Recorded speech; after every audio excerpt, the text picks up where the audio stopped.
horribly with me. What in the world are we seeing? And who loves you? And who do you love? Spaceman! Wow, they gave me the number to a man named Alan. So I'm on my way to speak with a gentleman named A motherfucking Bigfoot. Bigfoot. Wow, this is a freak show. Hey, I'm telling you, the big man is alive. Who's the big man? Where's Mom? Live from the New Kingdom. That's crazy, It's the OBDM1298 podcast. Now, here's your hosts, Midnight Mike, Joe, and Cretched. We can do our thing.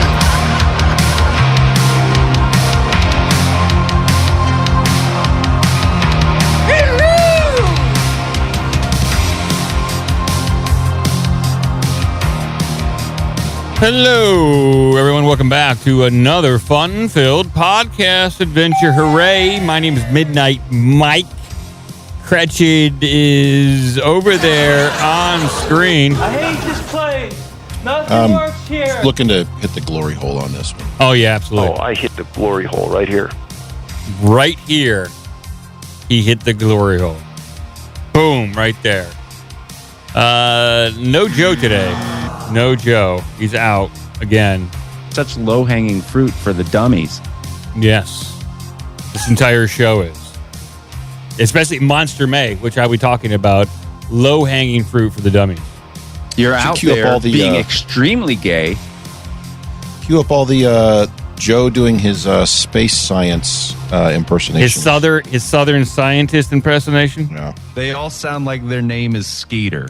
We all understand science and planets and intergravitational travel and wormholes and shit. What are you talking about? Yeah, that's Joe right there. Yeah, they turned the cows inside out so that they could go across dimensions. It makes nothing but sense. That was Joe talking about... that's Joe's commentary on Skinwalker Ranch as I review the TV series.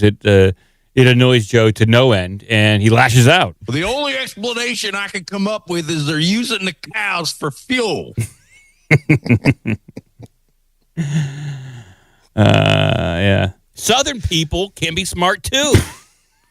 That is true. Southern people can be smart, too. Can be. I like how you're couching that. It's possible. I'm hedging my bets.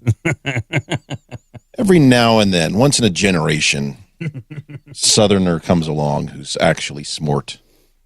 Well, Joe will be back in a few more shows. He's wrapping up some very important work, and he's going to be back on the show, hopefully by episode 1300, people. We are a couple away. We're episode 1298 right now, and I'm going to give everyone out there a big... That's right. Oh, good. So I was just look at the calendar. So I will be here for episode 1300, but then 1301 and 02 I'm going to miss. Oh, that's all right. But hopefully Joe will be back by then, and you guys can get a full show of Joe. Yeah, 1300. It's a very significant milestone. Not a lot of podcasts make it to 1300 episodes. I don't even think a lot of them get to 100. Of course, I don't really know that for sure.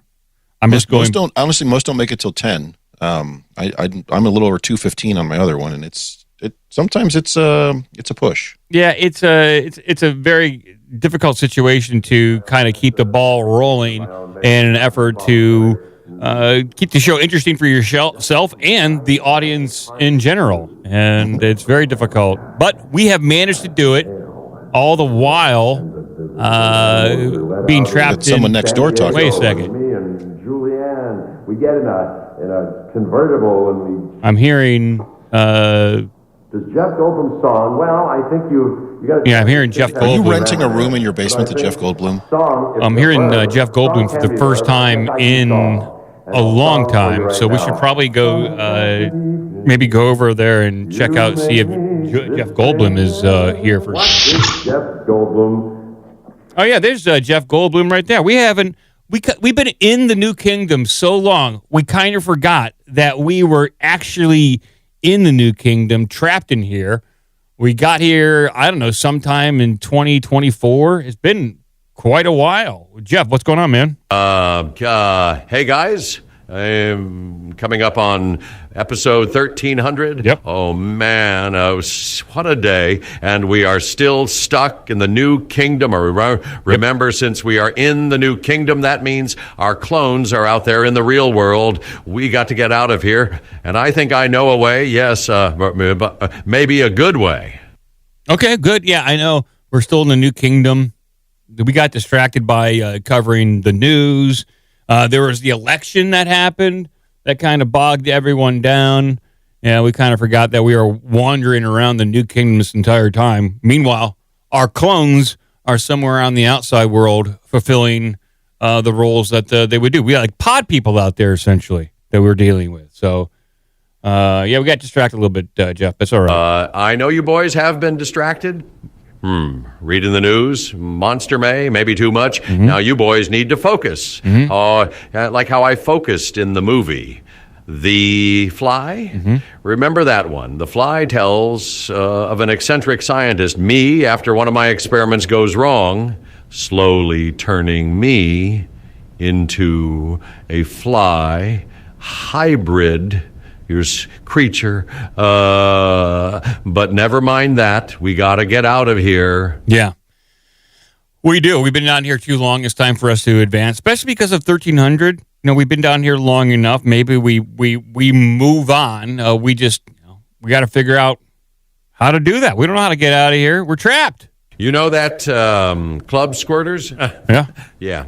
Squirters is run by a no-good son of a gun named L. Train. Yeah. L. Train is one bad dude, but he knows a way out of the New Kingdom. It'll have to be all three of you to get down there and talk to L. Train. That means Mike, Joe, and Cretched.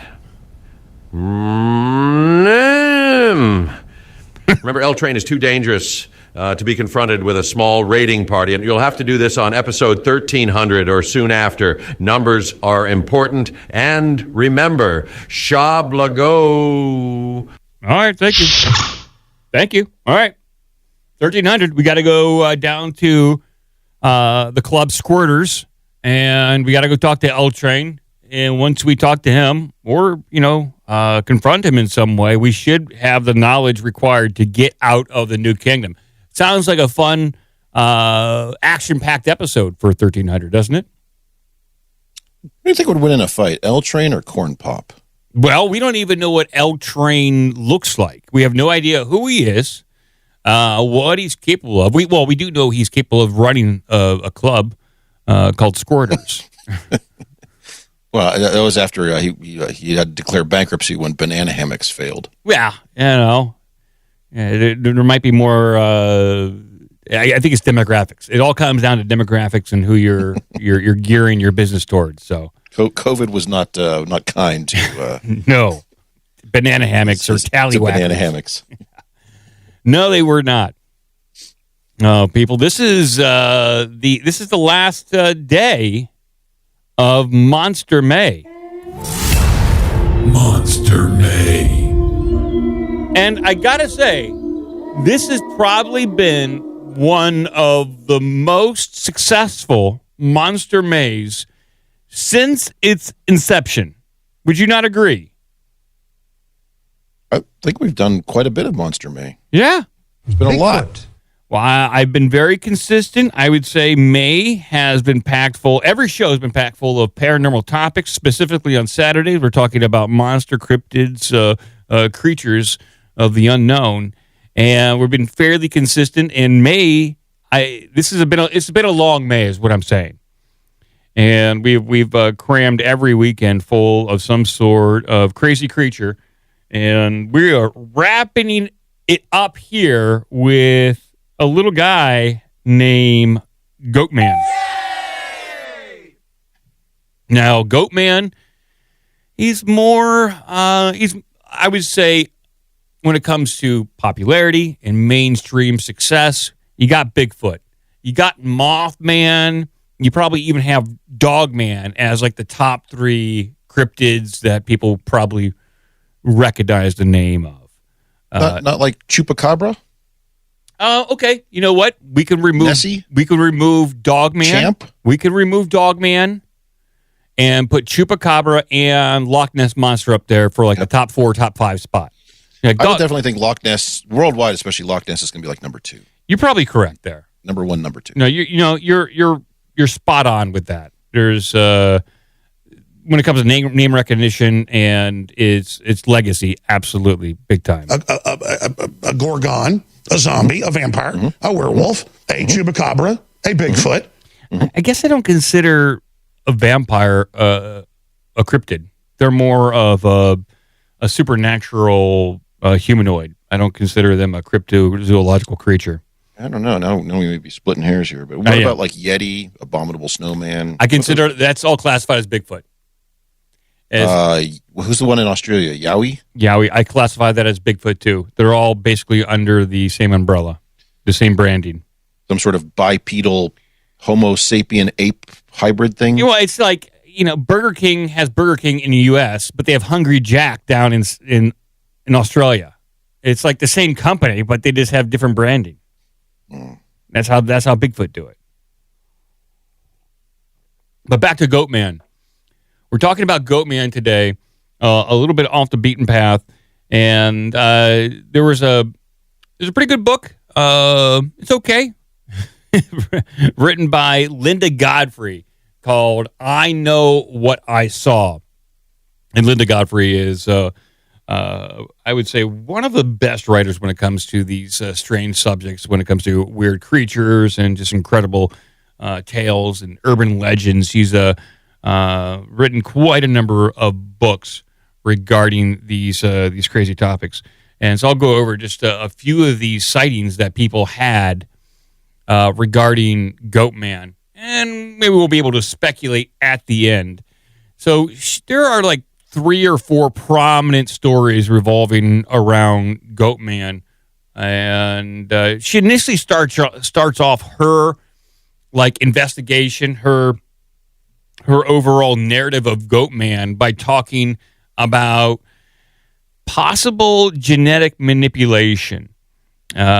She was walking around and saw various older gentlemen, people with old faces, but with young, youthful-looking bodies. And she was walking around Ohio and noticing this, and that made her wonder if genetic manipulation and transplants procedures were further along in underground science or the military-industrial complex than what we are led to believe.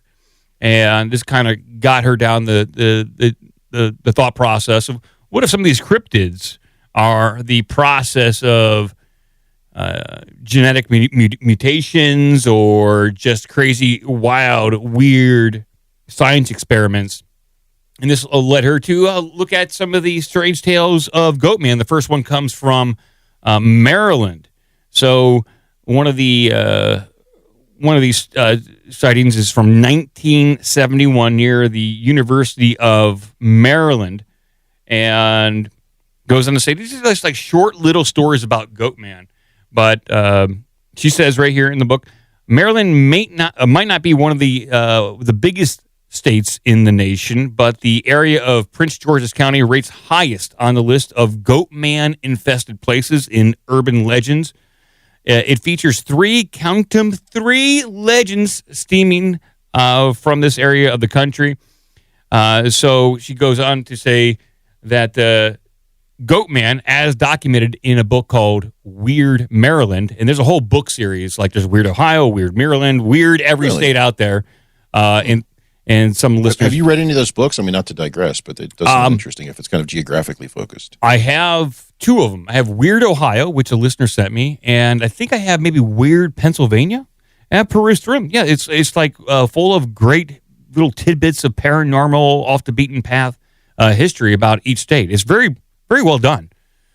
So yeah, I recommend it for anybody. Grab it for your own state. Look at the stories, and then you can go around your state and look up things that and see stuff that you never knew were there. So, but she got this story from Weird Maryland, your travel guide to Maryland's local legends and best kept secrets. In all the legends. The scientist is, and so in this legend, a scientist is driven into the woods in Maryland armed with an axe.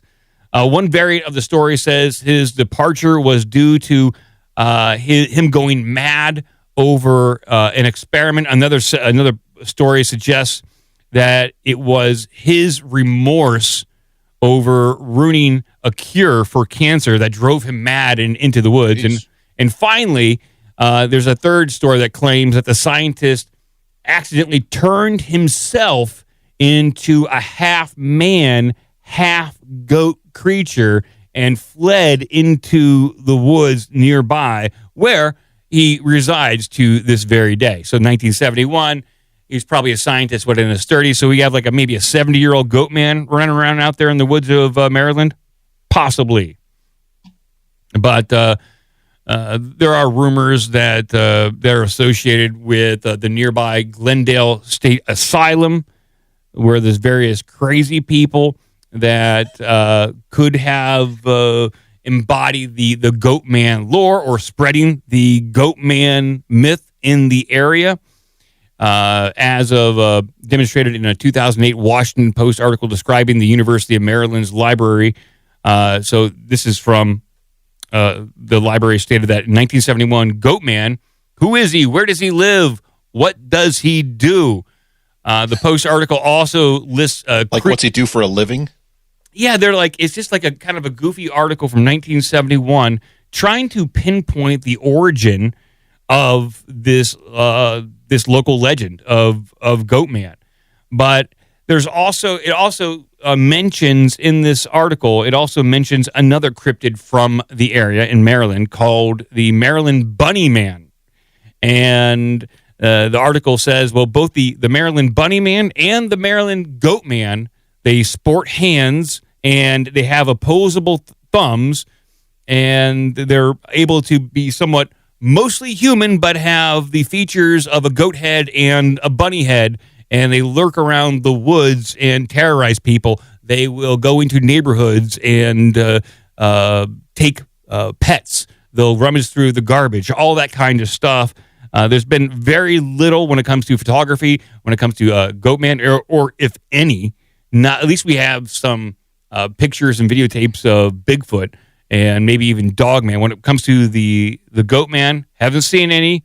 When it comes to the Maryland Bunny Man, who we just found out about, haven't seen any at all either. So these are all stemming back from local legends with not much witness interaction so far from Maryland. But then she moves on to some other sightings, and these are taking place mostly in the southwest of the United States. Specifically, this first one from the southwest is right around Roswell, New Mexico. You know that place, Roswell. I've heard of that place, yeah. The famous site of the crash landing of a supposed UFO with alien bodies. Well, she quotes a guy named Tyler. No last name when it comes to this. Is this one of the same guys from the big Expedition Bigfoot show? Yes. They gave me the number to a man named Alan. I'm on my way to speak with a guy named Chris. So I'm on my way to speak with a gentleman named Ron. I'm excited to speak with Matt. Yeah. Well, we're interested to hear from Tyler right now. And Tyler says this: crazy stuff goes on around here. Typically, it is, so as reference to Roswell and the actual crash site of the UFOs, he says, typically that place is used as a place for teens to take LSD and to have unprotected sex. Unprotected? Yeah. That's a bridge too far. He says that Roswell is also home to a man who was born with goat horns, who lives in the trees to protect its pelicans from trespassing thieves.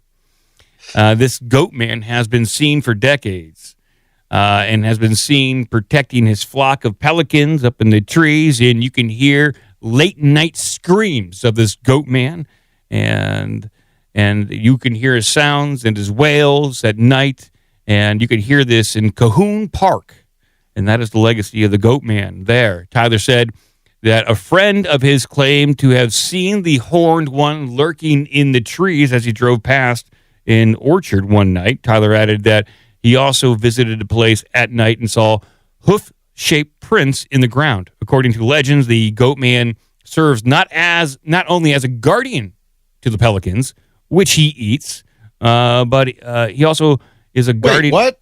Yeah, he protects the pelicans, but he also eats them. Yeah, they're his. He doesn't want you to eat them. They're his pelicans to do what he wants with. That's right. What's so hard to understand about that? It's like a shepherd protecting his flock of sheep or goats. You know, you protect them. That's mine. I get to eat them, not you. Well, it's usually because he's raising to sell them, But this Goatman in New Mexico is also not only protecting pelicans, but the orchard as well. So he has a balanced diet. Eats from all two food groups, pelicans and fruit. Yeah, that's all you need. But there is another sighting of Goatman. And this comes from the Valley of Fires in New Mexico.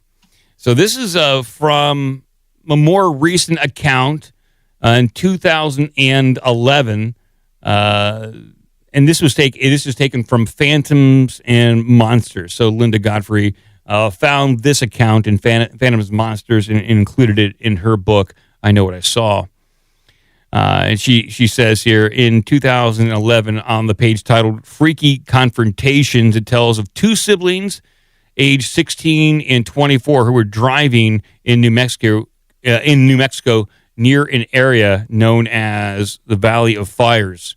Briefly, the elder sibling was driving as they came around the bend on an uncrowded highway to see a mysterious upright figure on the road to their left. It was 4 p.m, so they were able to see it clearly, and it was proceeding at a normal pace as if oblivious to having been spotted.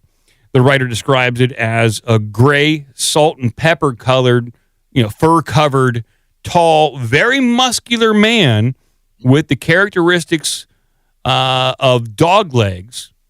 They went on to say that they screamed. The guy driving swerved, and we both thought instantly that we had seen a Goatman, although there were no horns that they remember. But it's also interesting to note some goats don't have horns. So keep that in mind, people. Like the goats that I own, they don't have horns. They were taken off at birth. They were born with horns, but they were removed, shaved down, which I don't agree with, but a lot of breeders do take those horns off. And then they burn them. They cauterize the stems so they don't regrow or something. Yeah. But sometimes they do grow back. One of our goats does have horns growing in right now. Watch out. He'll be out there on the road somewhere. I know. Very muscular. Keep him away from pelicans. They go on to say, oddly, this Goatman wore some type of clothing over his fur, including a pair of denim, loose-fitting shorts. So stylish, I suppose, for at the time. The writer added, Goatman simply makes no sense anymore. New Mexico is infamous for its Goatman stories, although we assume that these are based on any idea planted by local history. So, yeah, so these people might be just recounting things that they may have seen. They're attributing maybe a real cryptid that they saw to a Goatman, or maybe just a big hairy dude on the side of the road. They thought this looked weird. Nah, it was just a man, but they thought it was Goatman because of local legend and lore. But the last one here is a little bit morbid. It's not really. I just found this article because I remembered a Goatman tale from Texas, and there's a Goatman bridge in the old Alton Bridge in Texas. And this goes back to the late 1800s, where there was a goat farmer, a black goat farmer, and he hung up a sign on or near the bridge that says Goatman this way. Like he was a goat herder, so he would sell and trade goats, and commonly he was referred to locally as the Goatman. Not that he was a goat man, but he was the goat dude. And the KKK didn't like this, so they killed the black man, chopped off his head, and then put his body up and put a goat head in place of where his now severed head was. Man, Democrats were not kind. No, they certainly were not. And that's where that little local legend kind of got its wings. And the Goatman, very morbid, had to deal with a very tragic death of this person. But that's some weird stuff right there. So there is the Goatman recounted very horribly.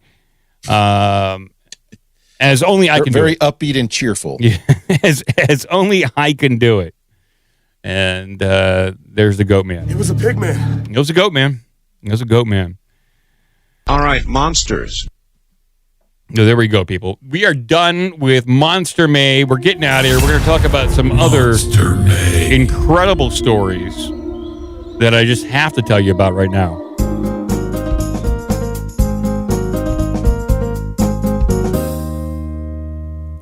I do have some current event stuff, but since we're in the weird, strange, paranormal stuff right now, I'm going to stick with that. I'll bring this up on screen for people.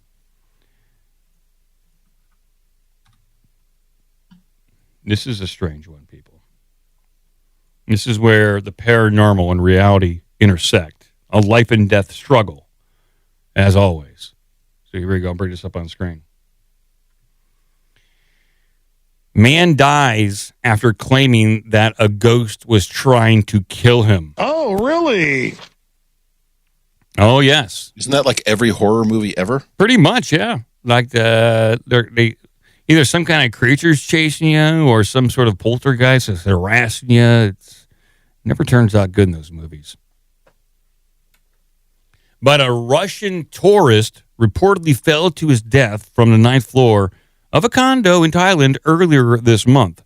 A 27-year-old man named Mikhail had been staying at the condominium at the time of the incident. According to the reports, he had approached a security guard on May 22nd and told them that he was being hunted by a murderous ghost with bulging eyes.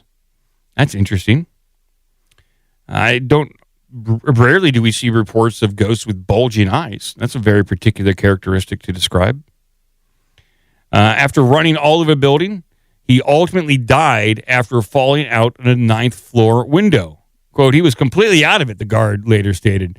He kept saying a ghost with bulging eyes was chasing him and trying to kill him. He was terrified, running up and down the building like a madman. Well, as a security guard, no matter how improbable the claim may be, shouldn't you check it out? Shouldn't you just walk around with them? It's like, hey, where are you seeing this ghost? Maybe it's a couple of teenagers playing a prank, or maybe he is completely crazy, but he needs just a little bit of assistance. He just needs a little sympathy in order to get him back to his room to make sure he doesn't jump out a window. Another resident of the building claimed to have heard his screams just prior to the fall. I would say that's typical. Don't a lot of people scream when they jump out of a window? It depends on how hopped up on goofballs they are. Yeah, I guess so. Some people might be. But didn't they describe that one as they heard his screams just before? He jumped, fell, was thrown, whatever? Yeah, it's unconfirmed. They said just before he fell, they heard his screams. So that's a tough one. Maybe. Seems like John Goodman. That's not a bad one. That's like you got hit. All those could be it. He was yelling in this awful voice, they said. Well, yeah. I mean, not the best voice right there.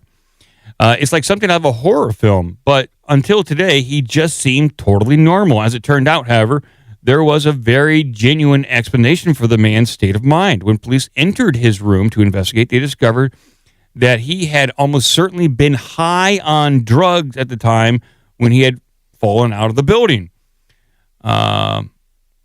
Quote, "We found no evidence of an altercation or break-in," said the deputy director. "It appeared the victim was hallucinating and jumped voluntarily." Now, I'm going to go to the actual news story and see what kind of drugs that he was on. So there's a picture here. They got a picture of a bong on a table. There's a fork and a pair of sunglasses. This guy was partying. But I wouldn't. I smoked some weed in my day, and it never made me want to jump out a window. Nor did it ever make me hallucinate to think that ghosts were chasing me. I mean, there's some powerful weed out there. There's no doubt. From back when I was smoking to what it is now, like today's weed, it is pretty strong stuff. When we are complete with the story, I have a related one about people hallucinating to dead people and stuff, which we could tie right into it. Well, so I'll just finish this up. So yeah, they are not saying exactly what type of drugs that they are. Well, all of them. You saw the photo. Well, they said marijuana and smoking equipment are present. Yeah, we see the bong, but I would suspect you're going to need something a little bit more powerful than that. Yeah, not just weed. I mean, he's got some angel dust sprinkled on there, something like that. Yeah, something else is going on here. It's not just marijuana. I've got to have some marijuana. No, you'll see ghosts and jump out a window. You do not need the pot. I say that 3-run episode of Maude where she got high and then saw ghosts and then jumped out the window to her death, and they ended the show right there. Yeah, I need some marijuana. Very controversial way to end a TV series. Yeah, it's very unfortunate, but it doesn't mean that he didn't actually get harassed by a ghost. All it means is that he was high, and that possibly he got so high, his perception, his consciousness was opened up to a different realm in which he did see a ghost, a bulging-eyed ghost that chased him around, and that drove him mad. And this is really unfortunate, very sad that this guy jumped to his death and left all these drugs behind. Maybe he was hanging out with the ghost and he wasn't sharing. It's possibly. No one likes a stingy smoker. If you're not going to pass the bong, then what's the point? Just go to your room and smoke it by yourself. You don't got to smoke it in front of everyone and not share. Not share. Yeah. Not for you. Mm-hmm. It's not good. You got to share that shit. But what story do you have, Cretched? So I have a somewhat related one of people who were on some hallucinogens and thought there was dead people or a dead person. And there is I believe there's a local news story on this. Interesting. Okay. Nope. Wait, it's a trick. Don't click that link don't click that video. Don't click the link video. Is fine. Okay. The video is another one of these, like, we just put music behind stuff with text from the actual news story for people who are too lazy to read. That like us, me specifically. Yeah, but you still have to like read some text. It's just like there's pictures behind it, so it tricks your brain into thinking you're not reading.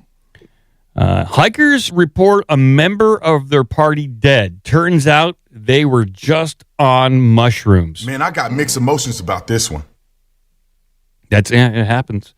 2 hikers mistakenly thought a companion, the third member of their hiking party, was dead and reported the false death. However, they were later determined to be in an altered mental state after ingesting mushrooms, according to officials. On May 24th, 9 a.m. local time. That's pretty early to be doing mushrooms, or they're on the back end of their trip. They took them later. I think they were coming down. Yeah. Things were not going well. Yeah. Hey, Steve's dead, man. He's sleeping. Steve, he was probably sleeping. He probably passed out early, and they thought he was dead. They panicked. Well, 9 a.m. a forest. Sleeping for 10 minutes, and there's 3 cops here. What's going on? Yeah. Well, sometimes people, they try to sleep it off. I am tired. A forest ranger responded to a call on Cascade Mountain, New York State, after 2 hikers called 911 to report the death of their third hiker friend, according to the state's Department of Environmental Conservation. Two hikers also told the Cascade Summit steward that they were lost. Quote, the steward determined the hikers were in an altered mental state, the agency said. The third member of the hiking group was not injured, the report said. The hikers had reportedly eaten hallucinogenic mushrooms, according to the statement. The hiking duo was escorted to an awaiting ambulance and a New York State Police unit. Oh, man, that's not good. Yeah, he needs to go to jail. They're just trying to have a nice... we got a nice warm cell for you. They're just trying to have some kind of nice experience out there in the woods. And You going to jail. the ranger also escorted the third hiker back to the campsite. So he's allowed to go free. You're not dead. You can continue to hike and camp out here alone. Your buddies are going to prison. I like to think that maybe he was up and he just went around the back of some trees to pop a squat there, and everyone's like, "Well, Carl's gone. He's gone. dead. Missing 411. He was abducted." No, he's just out there taking a crap. That's it. Just take 10 minutes, man. What the hell? Folks, pay close attention. The Cascade Mountain Trail is considered to be a challenging route, according to All Trails. It spans across 5.6 miles and has an elevation gain of 2,286 feet. So how about that, people? So hold your taters. Hold your taters. Well, I still want to figure out if these guys got arrested. You know, is New York? Do you think New York State Police, they're going to be a little loosey goosey? Like, okay, guys, you know what? Yeah. No, they're pretty hard asses on stuff. Are they? Mm-hmm. Oh man, that's unfortunate. It really is unfortunate. They're just out there trying to enjoy the wilderness, and I it's probably pretty costly to go out there and respond to this. Oh yeah, false alarm. And usually you get billed for it. Yeah. Years and years and years ago, when I lived up in Washington State by northern Idaho, and people would go off trail all the time. They get lost in the middle of the summer. They get lost. They get lost in the winter. They could try to go cross country skiing. They get lost, and they were always deploying helicopters and stuff, National Guard, sheriffs to go rescue these folks. Yes. And they'd find them, they rescue them, and then they get them a bill for like $35,000 because of all the people who got deployed to go rescue them. So yeah. I mean, that's quite the bill. Yeah. I tell you what, I'll give you $14,000. Well, Hulk, they might actually they might be willing to settle if you were to offer them a decent amount, but I think most of these folks are just pretty well screwed. He lowball search and rescue every time. David Polides. Yeah, David Polides. Maybe they hover the helicopter right above you and they want to check your credit. Let me see your credit score first. Pass up the check. Pass up a down payment, and then we'll continue looking. 2 forms of ID and a major credit card. We're not landing. That would be terrifying. If the world did work that way, you're out there, you're starving. It's like, I'm sorry, you can only afford for 30 minutes of search and rescue. That's it. What? 30 minutes?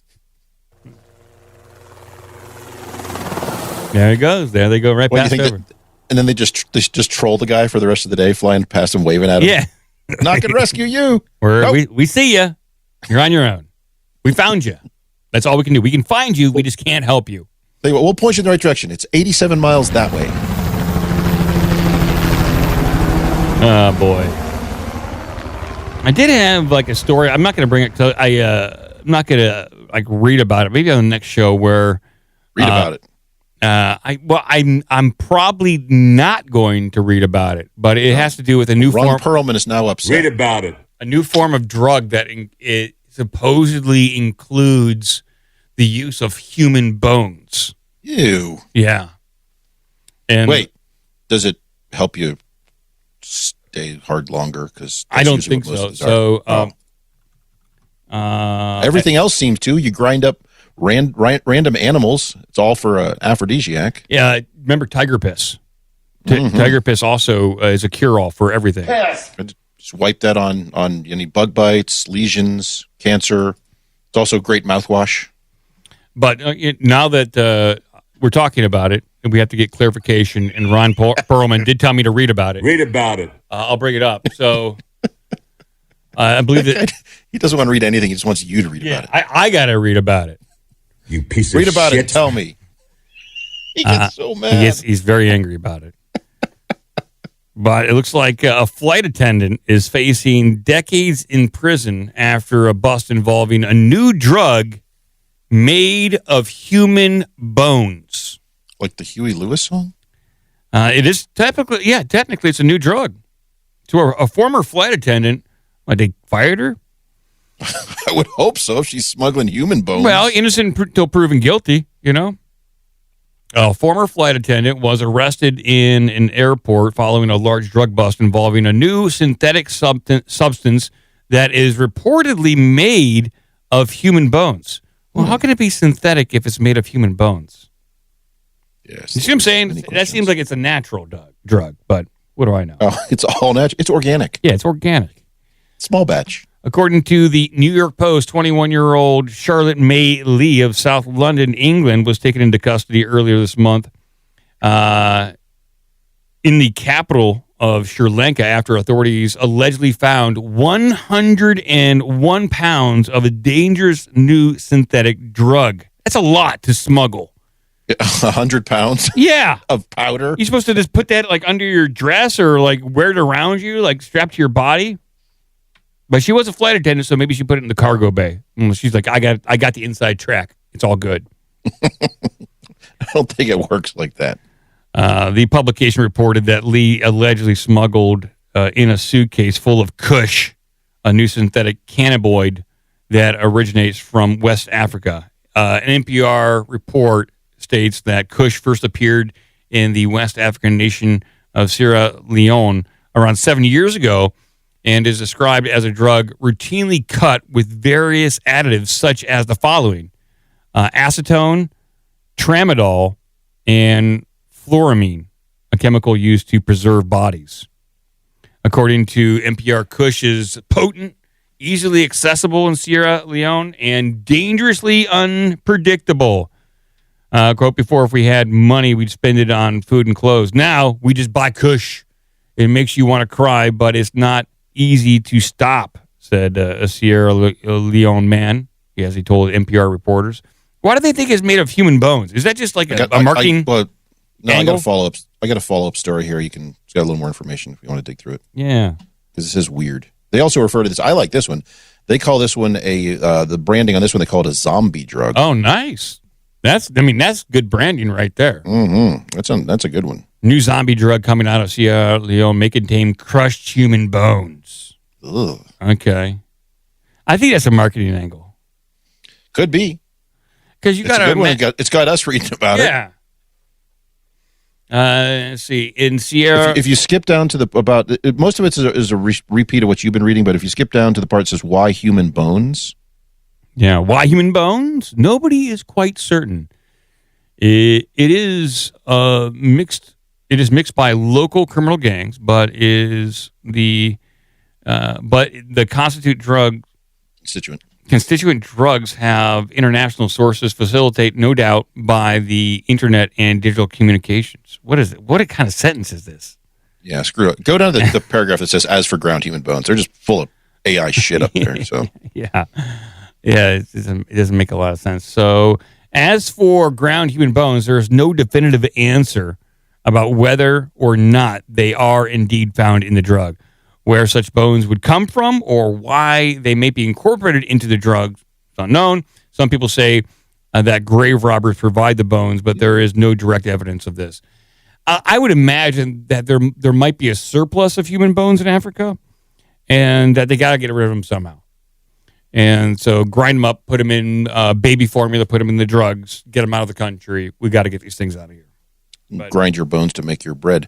There's a note here that said why they think there's bones. They say the high sulfur content of bones causes a high, and they think it might be the drug content of the bones themselves. If the deceased person was a fentanyl or tramadol user. Oh, I see. Oh, wow. So like a little extra buzz because you're smoking somebody who used to smoke. You find a drug addict who died, go dig up their body, grind up their bones to make your bread, and put that in your zombie drug. Right. Okay. I do like the phrase zombie drug. I do. And these the people story are is all from doing drugs. They're doing zombie drugs, Joe. Stories from May 27th, 4 days ago. So let's see if zombie drugs starts to catch on. I bet they will. I bet the kids. That's good branding. Kids love to do this kind of stuff. They're looking for the next meme drug. They're looking for the next high, and this is it. And fentanyl's been like it's kind of taken over the market. It's been kind of like the go-to drug for like hardcore heroin users and opiate users. There's got to be something to replace it, and why not human bones? It seems like it's I don't know. If you're like into like weird, devil occult stuff, like this is it. Like it gets no more morbid than smoking human bones. Really? But I wanted to bring that up. I didn't want to read about it, but I did. You can't tease a story like that and try to run past Read it. about it. You're right. You're right. Yeah, Ron Perlman will stop you in your tracks. I got a few more stories for people over there. And then we'll probably open to the phone lines at some point in time. Definitely do that. Yep. I probably won't get into this today, but there have been two kind of related stories. I'll probably talk about this on Wednesday. It's a little bit of a deeper topic. So the headline is what ghost hunters tell us about Trump's America, and the telepathy tapes. Why research gets both sensationalized and attacked at the same time. So there's a newer podcast out there called the Telepathy Tapes, which I guess is hypothesizing how nonverbal autistic kids and people could possibly communicate with one another using telepathy. And just coincidentally, the Trump's America headline, when it comes to ghost hunters, that article gets dropped at the same time. And they're both coming at it from very similar angles. And I'll talk about that on Wednesday. It's bizarre, but there's synchronicities there. Well, the Trump's America crap is just that's clickbait headlines. Because yes, it is. There was no such paranormal TV shows, ghost hunters, any of that stuff prior to January of this year. Maybe there was. It's a bizarre angle to take about how they're suggesting that there's a rise in pseudoscience because people are beginning to trust mainstream science less and less. That's what the article is suggesting. Because like the last 5 years when they openly lied to you? Yes, exactly, Cretched. Yeah. Weird how that works. Yeah, exactly. And so they're trying to blame. They're not looking at themselves and say, did we, the establishment media and established scientists and universities, did we do or say anything that would give people pause to trust us? They're not ever looking at themselves. All on the up and up. Yes. But I want to bring up this story. This is an interesting one. This is about a man from China. I do like Chinese news. A man from China. Yeah, this is about a man from China. China. I do like talking about guys from China. And this headline here is absolutely incredible.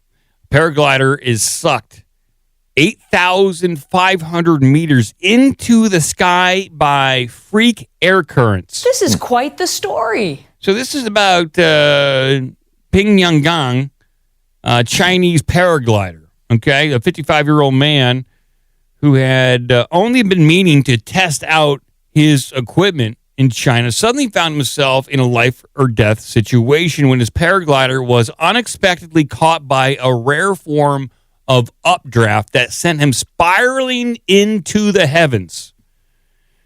Struggling to regain control, he ended up ascending to an altitude of 27,000 feet, almost 28,000 feet in the air.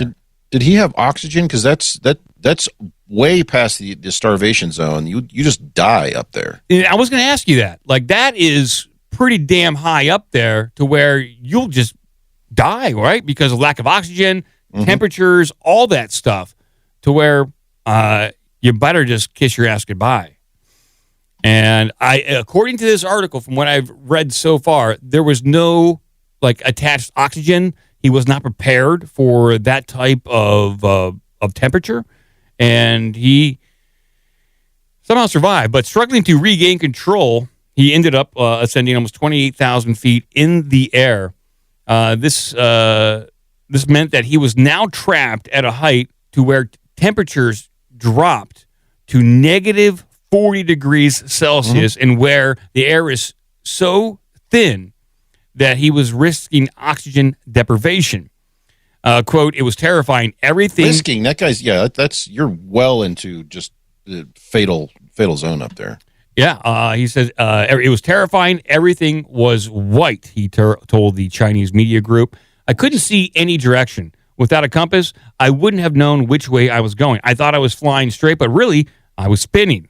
I wanted to come down quickly, but I just couldn't. I was lifted higher and higher until I was inside the cloud.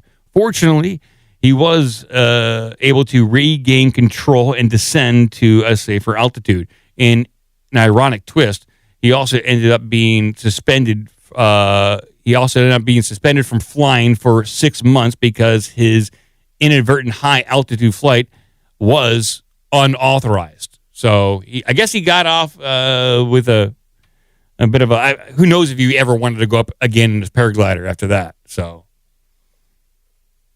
but he managed to live. He managed to live somehow. He got up high and came down low. This Japanese man did it all. Chinese man. I know, they're all the same. I get you. Yeah, you know what I'm saying. There's a crying Japanese man right there. That was in Spanish right there. What are you talking about, Japanese man? You don't. He just said "shut up" in Spanish. No, he says. I don't have the crying. If you recall, I'm trying to find the exact date here. We had a story a while ago of a Chinese man in a balloon. Oh yeah, who was like picking shit out of trees and stuff. Oh yeah, that's a good one. It was a fun story with that Chinese. Problem is, if I search for Chinese man balloon, I get all the balloons. Yeah. Unfortunately, we gotta probably name our things a little better, but whatever. Balloon. Let's see what else I got on tap for everyone out there. Some headlines. This one's been going around, and I'm going to switch over to some current events, maybe some politics, just to give people a little taste of what's going on in our country, the United States of America.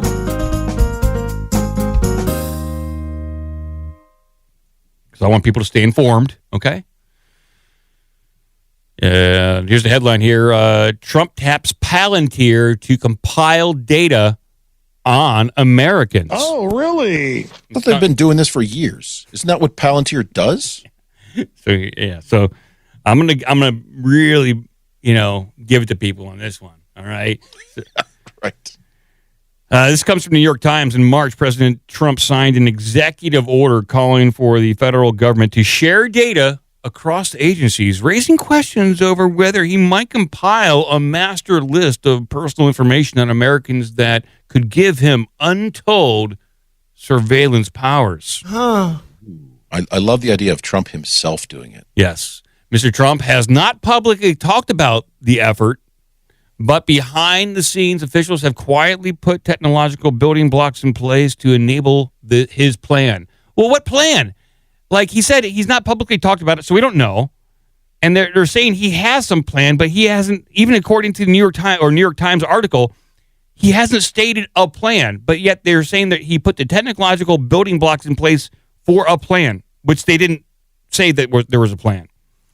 But they go on to say, in particular, they have turned to one company, Palantir, the data analysis and technology firm. The Trump administration has expanded Palantir's work across the federal government in recent months. The company has received more than $113 million in federal government spending since Mr. Trump took office, according to public records, including additional funds from existing contracts as well as new contracts with the Department of Homeland Security.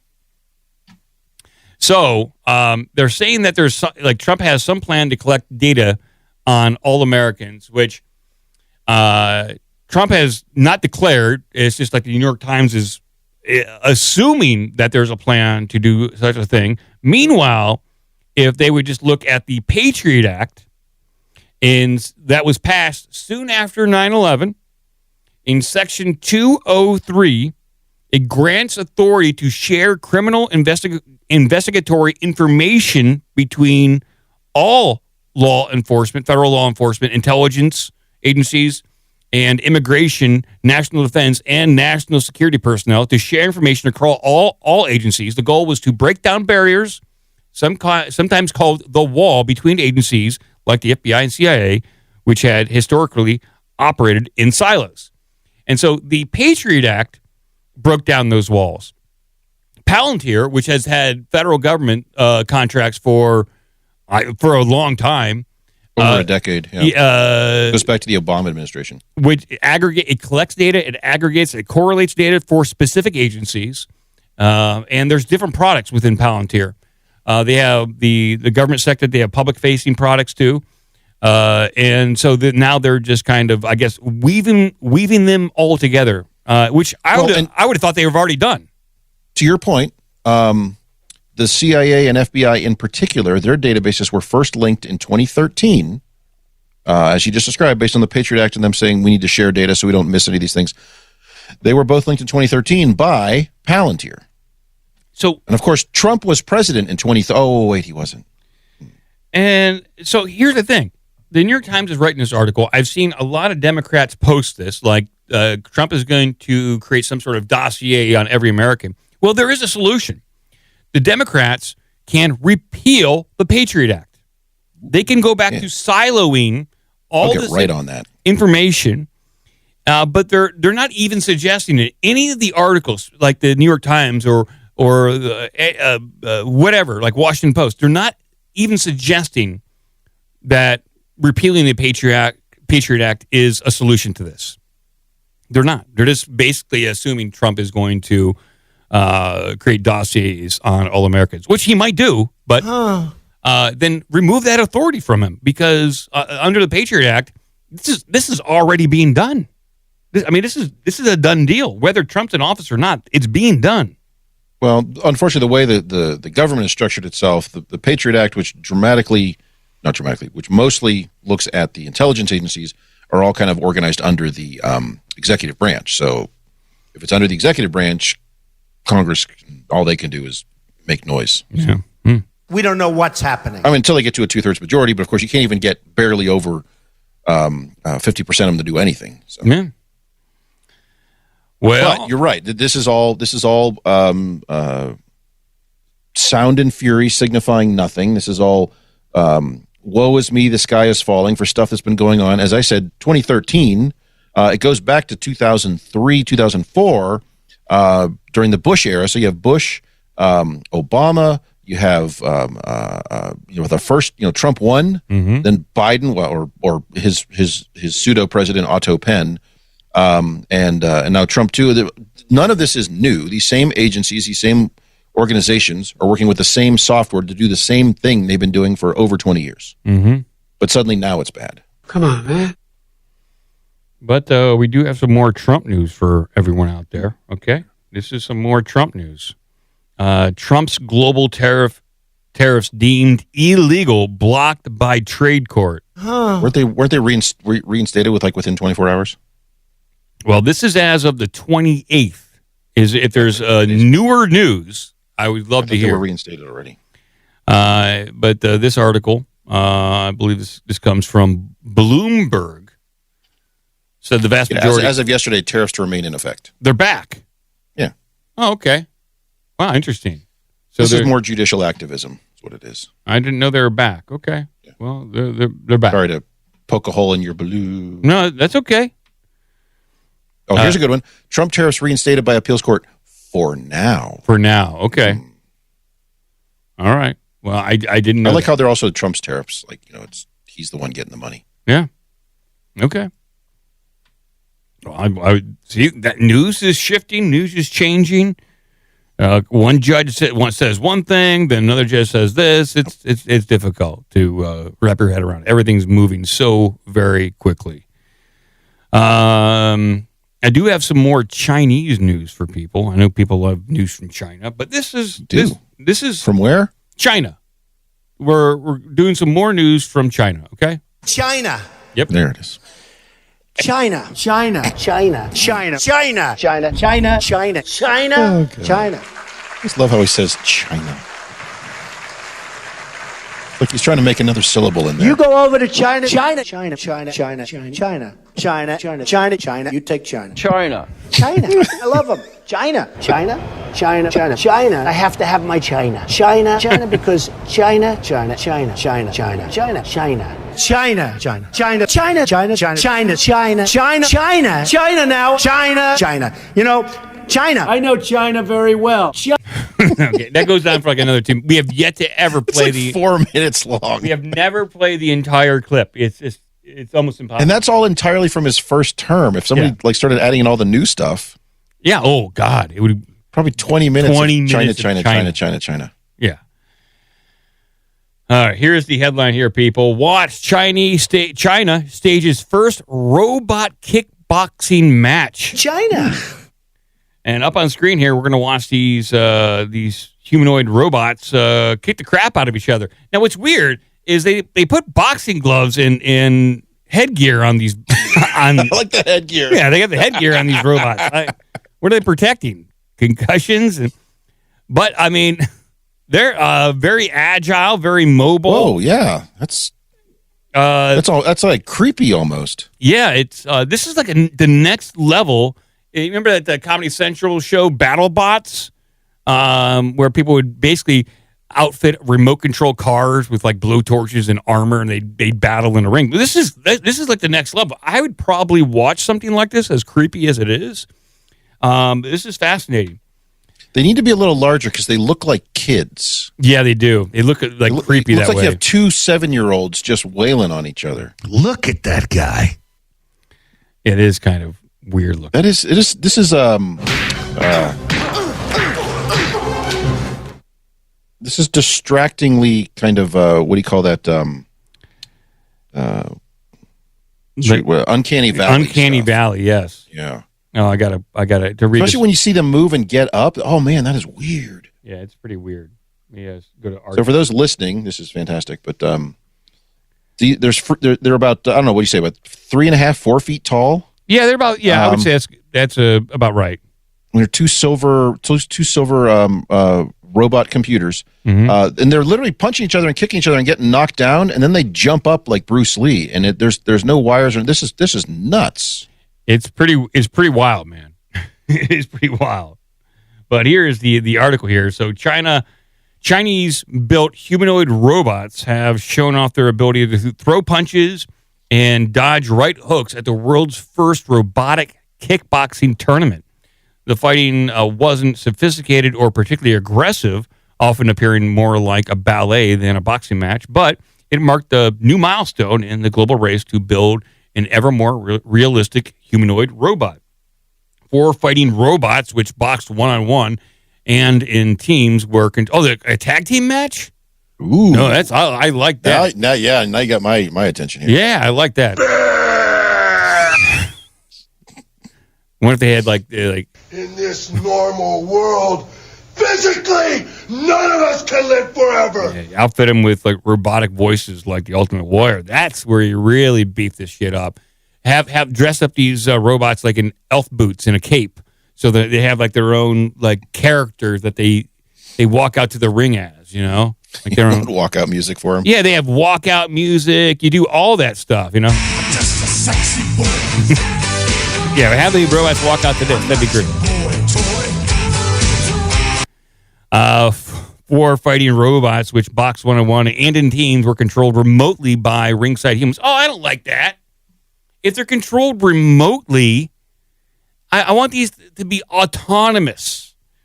And after they get thumped enough, their programming goes haywire and they go into the crowd and start wailing on people. That's where it gets fun. Let me tell you something, Shawn Michaels. The tournament was held in East China and was broadcast by Chinese State News, which boasted the AI-enabled robots being equipped with only domestically produced technology. So I see. No American-built stuff. I get it. Okay. Don't got a V8 in one of these things. I believe this is a moment where history shakes hands with the future. We are witnessing history, the host of the event said. Interesting. But they're not autonomous. They're being controlled remotely. And so this is... well, they're semi-autonomous. So I think what they're getting at here, if they're using AI processing, whatnot, so they don't have to control them to get back up. It's probably just when you get knocked down, you get back up again, like Chumbawamba. Yes, like Chumbawamba. Yes, Yeah. I was trying to get into that. So Obviously, according to your comments, you're a complete idiot. Yeah, that's true. Beijing has also set up dedicated robotic ventures fund worth more than $100 billion in the hopes that the robots could help plug gaps in China's aging labor market. There you go. I was going to say, if you got semi-autonomous here, they're kind of like they're pretty capable devices. How long until you see them in manufacturing, in driving taxis, like Johnny Cab, where you've got them parachuting these things into war zones and just swarm in the field with hundreds of thousands of little 3-foot-tall, creepy-looking kid robot things? Oh, dude, send one of these guys into Waffle House or Chuck E. Cheese. Is going to just walk in there throwing down. Oh, that's a good idea. You could every Chuck E. Cheese could have one of these by the door. Yeah. And then when a fight breaks out, it goes over and regulates. Yeah, this is like a robotic bouncer. That's and then afterwards, it cleans up after itself. Yeah, it could. It's multifaceted. It can do multiple different jobs where you'd have to hire 3 different human workers. This guy does it all. Creepy. Well, there's your show art, the robot bouncer at Chuck E. Cheese. Oh, boy. Very creepy, but fascinating at the same time. Also have like headlines, man bitten by an alligator, and then the cops kill him. Unfortunate. Him or the alligator? Him, I think. Oh. How much meth was this dude on when he did that? Well, something tells me it was most of it. I'll read it real quick. This is kind of a sad story because this guy was. Is it though? Well, I don't think this dude was fully a victim here. Kind of. He probably shouldn't have been antagonizing those alligators the way he was, but out there yelling at him. So man bitten by alligator charges deputies, jumps in cop car, and is killed. Mm-hmm. Florida cops say. I love and why were they after him in the first place? Well, a man appeared to have survived an alligator attack while swimming across a lake. Then he charged deputies with a pair of shears and was shot dead. Running with scissors. Okay. Well, how can you swim with a pair of shears? He was swimming across the lake. You tell me there was this shears waiting on the beach when he got out of the lake, picked them up and started running to the cops? Something's not adding up here. Susie sells sea shears by the lake shore. Someone at a gas station called 911 in the early morning of Memorial Day on May 26th to report a man was acting unusual and asking to call his son. He's acting a little strange, holding a pair of shears. He's running around holding scissors. We called the cops. Within a couple of hours, the sheriff's office got another call about a man swimming in a lake behind a residential area in Lakeland, and the caller spotted one gator close to the man, according to the sheriff. The caller suspected the swimmer was under the influence, and one bystander tried to throw him a life preserver, but Schultz refused to take it. He said, I don't need that. I'm not a pussy. I can swim on my own. Well, so Central Florida being basically just a big swamp with thousands of little lakes there, there are gators everywhere, and they will come out and eat your dog and go after cats and all that stuff. So, yeah, this was not a smart move. Acting like Goatman is what I'm hearing. So during Schultz's swim across the lake, it appeared that his right arm was bitten by an alligator. Witnesses said the man got out of the lake and grabbed a pair of garden shears. Then he tried to break into a vehicle by throwing a brick, according to the sheriff. Okay. Well, how else is he supposed to get in? He didn't have keys. Maybe he's looking for a better weapon. Yeah. When deputies arrived, they said they jumped out of their vehicle and saw Schultz walking between homes with a set of shears. Then he was accused of charging the deputies. Oh, I see. He may have not. They just accused him. I want to see the body camera footage. Judge said, "Where's your clip of the woman yelling accusers?" Oh, mother effing accusers. Where is my? It's on some weird page. I don't even know if I have that. That's a weird. I played one. it a few weeks ago. I did, but it's so hidden, like in weird places that I don't even know where it's at. Yeah, I don't even know. Fuck, I'm gonna eat. Goddammit. That's not it. That is not it. Maybe it's under my YouTube page. I have a page of just weird YouTubers. But back to the story. Let's see. Okay, so Judd said they tried to de-escalate and use tasers on him twice, but he continued to be aggressive towards them. Then Schultz jumped into the passenger seat of a running patrol vehicle and tried to grab a firearm inside, at which point the two deputies fired their weapons, killing Schultz, the sheriff said. According to Judd, the man had a history of meth-related arrests and had been released from jail less than a week before the shooting. He suspected Schultz was on drugs at the time. No, you got to be if you're going to go take on some alligators. You want to get all hyped up. What would make you say that this man was probably on some sort of drugs? Well, swimming with alligators or charging at cops with garden shears. Who knows?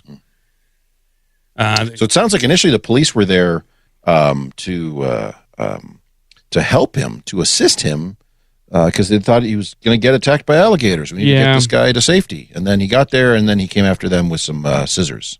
Yeah. Or garden shears. It didn't really work out for him. It was a series of bad events, bad situations. Quote, he showed no fear of the deputies. He showed no interest in complying. Well, after you take out an alligator, I suppose, like, humans are pretty down on the list, of, like, this guy showed no fear of things. Like, oh, you think he was brimming with confidence? Yeah, he took out an alligator. He's like, what else you got? He's like, okay, I just surrounded alligators. I'll take both of you on. But he added that his deputies are going home safe tonight. Okay, so yeah, they made it. Well, they didn't go swimming with the alligators. Yeah, they killed some guy with garden shears, pretty much. So that's unfortunate. It really is. Yeah, he probably was on meth, but you don't got to tell him. Maybe he's on that Sierra Leone zombie. Oh, Kush. Yeah, maybe he was on Kush a little bit, but I tell you what, people, right now is a great time to open up some phone calls for people. I think we open up the phone lines and we see what happens out there. Let's go ahead and take the phone calls. I'm going to go over there. I'm going to open up Google Voice, okay? And we are going to casually and patiently take some phone calls as best we can. And we're looking for legitimate callers only, okay? And the number, for anybody wondering, okay? I know this is a crazy new number we got. We got this number, which is 513-461-2175. So be dialing, people. Be dialing. And we're going to take a few phone calls. We'll see what Cretched has over there when it comes to the news of the weird and wonderful. And we'll see what happens. I think the Union of the Unwanted guys, Charlie and Ricky, are putting together a big UFO show for Monday. So be on the lookout for the Union of the Unwanted UFO show coming up on Monday. Is it a big show or a show only about big UFOs? I don't know. Could be either. Could be both. Caller, you are on the air. Howdy, DJ Hyona repping for some GTW Liberty Radio. How you guys doing? I really enjoy the OBDMs on the regular. Well, hey, thank you very much. 1 second. Let me boost up your volume. Give me 1 second here. I'm trying to boost up the volume for everyone out there. I think I got it. So what's your name, caller? DJ Hyona or Yona Aniwodi. Both will work. I've been called worse. Wow. What's on your mind, DJ? It's tourist season here down in area code 304. Shout out West Virginia. It's wild and wonderful. And sun's out, pretty day out today. Really enjoy OBDM because it gives me a chance to kind of decompress from the garbage that's just constantly strewn out there that we like to call cartoon world. But anyway. Yeah, it's a weird, wild world out there. But you're in West Virginia. Whereabouts in West Virginia are you? Down on the beautiful cancer ditch we call the Ohio River here, Huntington, Cabell County, West Virginia. If you were saying Cabell, you're saying it wrong. It's Cabell. Okay. Anyway. So yeah, is that kind of where are you right there where Ohio, West Virginia, and Pennsylvania meet, right around that area? Well, that would be up by Pittsburgh. We've got Kentucky, Ohio, and West Virginia. So if you're in Kentucky, you're a hillbilly. If you're in West Virginia, you're a hill jack. And if you're in Southern Ohio, you're a buckabilly. You put all three together, you might have one full set of teeth. Anyway. Yeah, I'm familiar with that part of the country. It's down there almost near Portsmouth, Ohio. That's right. I'm just below Portsmouth. At that beautiful gaseous diffusion plant. I mean, uranium's not going to enrich itself, my friend. Anyway. It's an interesting part. That's where Ohio, in Portsmouth, Ohio, that becomes the South. And there's a lot of rednecks. And people, I don't refer to it. Some people refer to Portsmouth, Ohio as the asshole of Ohio.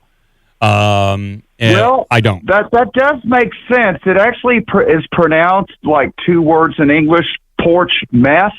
Mm-hmm. And anyone that's ever been in Scioto County can tell you there's a lot of meth on those porches. Yeah. But it's pretty good. Yeah. It's pretty good. You're also pretty close to Kentucky Goblin area. Kentucky Goblin area is in the eastern part of Kentucky. So a lot of paranormal weird stuff going on in your neck of the woods. Tyler Childers, and of course on the Ohio River, just about 30 miles upstream, is Point Pleasant, home to my good friend Mothy, a.k.a. Mothman, with his beady red eyes and 9-foot wingspan.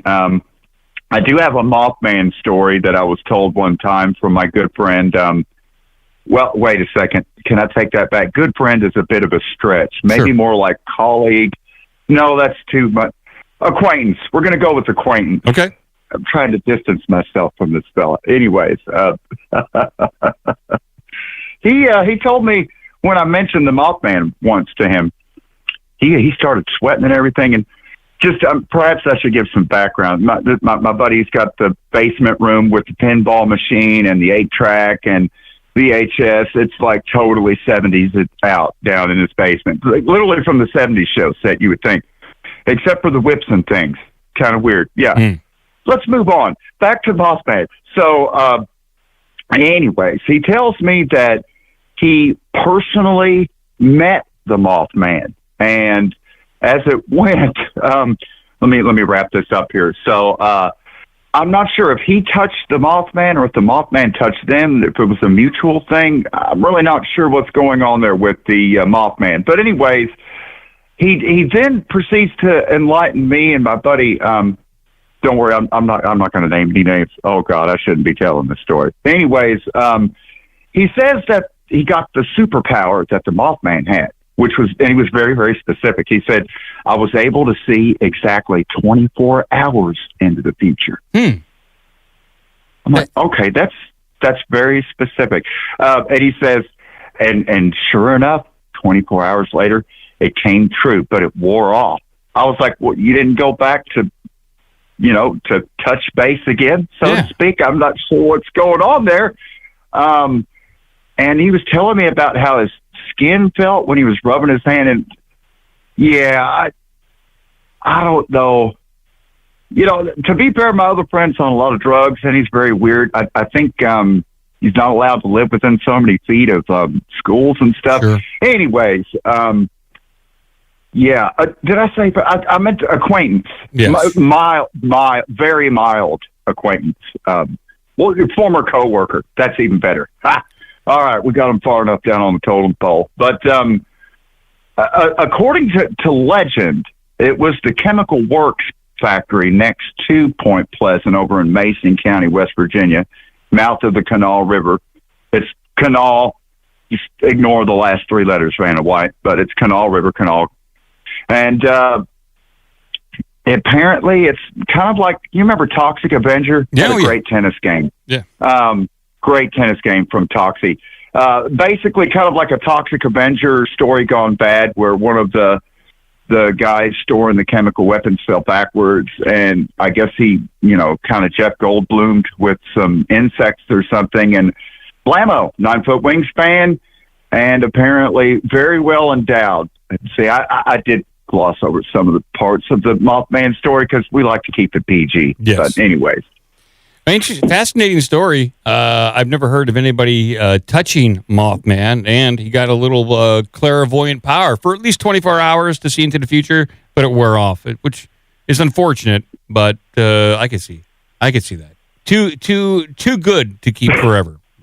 Well, hey, thank you, DJ. I did not ask how long the power stayed on his head. I guess when it dried up, I've said too much. That's all right. Too much. It's all right. Thank you, DJ. I'm sorry. Have a good day in there in West Virginia. All right, man? Hey, take care, guys. Appreciate you. Have a good one. That was actually an interesting call. I'd never heard of anybody touching Mothman and then being imbued with powers. Quirky little story. I hope it's true. I don't know if it is, but I hope it's true. All right. Your phone's bad. Now, his phone was awesome. That was probably one of the best phone connections that we've had. And I don't know if it's his phone or if that's Google Voice doing all the heavy lifting there for us. But we'll move on. Let's see what Cretched has. You ready, Cretched? I am. Let's do it. Here we go. That's great, Bob. Let's see. Can you dig out your clips of the guy talking about last night in the dungeon? Oh, my God. I probably can. It's on a very specific page. And I probably can. Yeah, I got it right here. Oh, boy. Oh, boy. Yeah, I got it. All right. So into Carrot Shop goes this, which is a possible career option for people who are interested in maybe some event planning, some live entertainment maybe. But you may end up working in the dungeon. It's important to say this is from the San Francisco Standard. So the headline here is, for sex parties, DJ's business is banging. Okay? The last party we had here in the dungeon, we had 167 guys. Oh, boy. It's a lot of guys.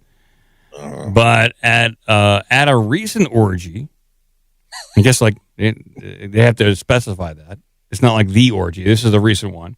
There's so many. At a home in the East Bay, DJ J Maximilian had to politely ask an enormous group to stop using his gear for support. Their activity was shaking his equipment. Quote, they were so focused on each other, they didn't realize, he said. It wasn't the first time the sex parties he DJs held in mansions, Airbnb, speakeasies, and warehouse all over the Bay Area rarely come with a proper booth. Sometimes they give us a folding table or a coffee table, or you grab a couple of chairs and put your stuff on. He often has to remind people not to use the DJ table for adult play activity that requires stabilization. Don't lean against the DJ table. And it's not polite. When you when there's a person up there, whether it's a performance artist, playing guitar or something like that, you don't go up there and lean on his guitar stand so you can do your adult business. No, you want to give the artist their space so they can produce the musical environment that gets everyone in the mood. And these people are just have no proper party etiquette. Maximilian, who also plays more mainstream gigs like Electronic Lux at the Midway, has been a fixture in the sex party DJ circuit since the 1990s. He said the COVID-era slump is officially over. Sex culture, he said, is so back. So take that, people. Is this the Prune Brothers? I like the mention of the COVID slump there, as if people stopped doing any of this. No one stopped. They just didn't advertise it as much. It was invite only. That's all it was. It went underground. Yeah. Oh, yeah, dropping loads. Yeah. We spoke with 6 DJs who are orgy veterans about how they keep a full room of naked strangers in sync. We also compiled the ultimate orgy playlist based upon the recommendations below. You're welcome.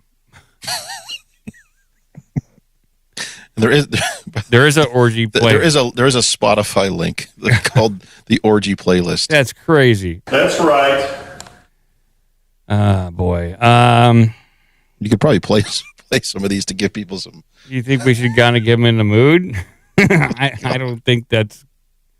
Maybe we'll try one. Suggesting maybe you click through a few of them real quick just to. We'll try one. We'll see what's going on here. This one's called Daddy featuring Sexy Red. I don't do papers. My mama makes photos. Hoes off the coca. I'm a bad punta. Okay, that's not bad. There you go. Just imagine that. Non-stop. And then the next one is called Waves featuring Slack. Okay, not bad. It seems like a slow grind. And the next one is by Poolside called Everything Goes. I don't know. This seems all kind of, I don't know. It's all over the place. A little gay, don't you think? You're out there being extremely gay. Yeah, and this last one is called High for This. That's by The Weeknd. You might know The Weeknd, but yeah, not my kind of playlist. But it does talk about the dungeon down here at a certain point. So several times a year, she DJs, another DJ they're talking about, she DJs at a regular 300-person East Bay orgy, keeping the music going while group sets, spanking, or an S&M dungeon dance party takes place around her. Sounds like a very tough atmosphere to do your art. It certainly does. Boy, this is quite a lengthy article on the San Francisco orgy scene and DJ scene. Like, I'm impressed. They're very thorough with this report. They probably visited many, many, many orgies to do detailed field research. Incredible. So there's just a little sample from the party scene out west. And by the way, you might want to read the very last paragraph, which just adds to it's the cherry on top of just weirdness. So here's the last paragraph. With so many pheromones flying around, it's not unusual for the DJs to get involved in the action. Oh my God. During the set at a private S&M dungeon, DJ Fairplay was so aroused by the kinky going-ons, whippings and floggings, power play, that once her set was done, she ended up in a puddle with 3 men who were into me and equally into each other, she said. It was a freaky night. Holy moly. Wow. All right. That's crazy. Hey, anyone remember monkeypox? Yeah. That's crazy, man. That's quite the time. Yeah. And these people were all doing drugs. Probably. I would say so. I think what they do at these parties, they grind up ecstasy into a powder, and then they take it over to the central HVAC unit and just dump it into the filter and just let it blow throughout the house. Yeah. That had to have been a fucking bizarre experience. Yeah, I'm sure, Joe. I'm sure. But let's see what else you got over there, Cretched. Here we go. All right. Sweet potato poon. Oh, let's see what we got. Well, we covered that one already. Maybe not this one. That one's a little bit of a downer. How did you come across that story? Was that in the Discord? Oh, I it's rare that I use a story from Discord. In fact, I had one today, and I can't remember what it was, but I saw someone had brought it up a day or so ago, so I deleted it from my list. I have a series of links of random websites where they, you get these news feeds and news articles and things that are just oddball. I don't remember exactly where I saw that one. I could dig it up, though. I'm gay. Yes, it was from the imgay.com. Okay. All right. That's a good website. But it's all right. I was just asking how it came across your travels online, but maybe it's not important. The story's important, not how we came across a story. Got to keep that in mind. What was the headline for that one? Sex party, DJs, business is banging. It's a banging business. It's not coming up. Okay. Do you have a penis? Yeah, sometimes. Now you've got me curious where I did find that. You got to go through your search history now. Well, the problem is I have the actual link from it, but where did I stumble across it? Where did I source this link? Who gave this to me? Yeah. Tom Pappard. It was Tom Pappard's personal blog. Tom Pappard sent this to me. He sent this one to me 5 times. I pulled this one from the subreddit Not the Onion. Oh, okay. Nice. Which you have to wade through tons of political bullshit in here. Yeah. Pretty much every post on Reddit is how Trump is responsible for this. Mm-hmm. I'm serious. Like 90% of Reddit posts is like, if something bad happens, it's angled towards Trump in some way. And so it's really impossible to find. You can find the stories, but all the comments it's nothing but that. It's like, I'm trying to find some interesting comments of like people's angles on the story. It's hard to get a good temperature of how people feel, like specifically about a non-political event. It always gets angled in some weird way back to Trump. So to your point there, I was looking through the comments on this particular post to see if they blame Trump somehow. I didn't find it, but I did find someone asking the question, how does one go about getting tickets to one of these events? Oh. He said, I assume it's a he. I feel so lame having never been invited to an orgy. And someone says, look on, what this is, FetLife? Look on FetLife. Oh, okay. For a local munch, which means a casual dinner with people in the kink scene. If you have good vibes, you get invited to things, oftentimes strange and unappealing things. Go with a spirit of adventure and curiosity. You don't have to participate. Yeah, just stand to the side and watch. That's fine. Everyone loves that. We got a lot of milk. Oh, here you go. If you continue to have good vibes and you're attractive and you're in a big city, you'll eventually get invited to the type of party you have in mind. They do exist, and sex party people are always looking for fresh meat. Ew. They should have done better. Yeah, and then someone summarizes this big paragraph next below it. They said, Rule 1, be attractive. Rule 2, don't be ugly. There you go. Wow, that's a big story. It is. So there you go. Weird shit on Reddit. Oh yeah. Reddit's got some good links. If you just stick to the news, it's got some good links. Well, the problem is, so that particular one, Not the Onion, used to be news stories that were so weird they could appear as Onion headlines, and you would think that this might be a joke or a parody. But to your point, as Reddit has devolved dramatically in the last, 5-7 years, something like that? 10 years. Yeah. You have to wade through a whole, like the signal to noise ratio is terrible. It used to be more libertarian over there. And then it just got taken over by Act Blue. That's where they really blew it. All right, so speaking of Act Blue, here's an NPR story for you. Oh. And we were talking before about how Palantir is going to use machine learning to process all sorts of information. Mm-hmm. So Trump can single-handedly gather all the information about you, know everything that you're up to, and use it clearly for nefarious Trump purposes. Mm-hmm. Oh, well. Well, here's something similar, again, from our friends at NPR, on what Facebook is up to, and they're going to leverage AI to process all this information they have under the guise of privacy. Okay. Well, Meta plans to replace humans with AI to assess privacy in societal risks. Let's do it. Wow. Okay. I also, I read a story I didn't bring to the table, but I'll bring it up after this maybe. I'll just talk about it briefly. So for years, when Meta launched new features for Instagram, WhatsApp, or Facebook, teams of reviewers evaluated possible risks.